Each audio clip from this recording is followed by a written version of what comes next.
Ma'am? Ikaw, kaya ka magbabayad ng utang mo! Ma'am? Alam mo lang, dahil sa inutang mo yun, nabankrupt tuloy yung negosyo ko! Magbayad talaga ako, ma'am. Ilang taon, ilang beses na yung sinabi sa akin, nangyari ba? Alam nyo, may pera naman kayo, hindi nila mabayad sa mga utang nyo. Sorry po, ma'am. Sorry po. Sorry, tignan mo ako, ano na ako ngayon lang dahil sa inutang mo yun! Ano nangyari dito? Ano? Tignan mo, anong nangyari dito? Kaya, ikaw, magbayad ka na ngayon! Magbayad na kami. Cherry?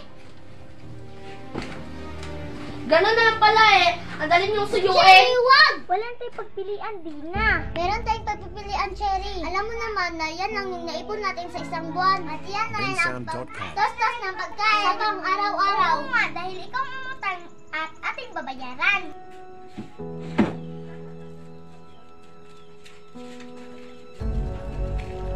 Ang tagal na naman, nasa na yung pera?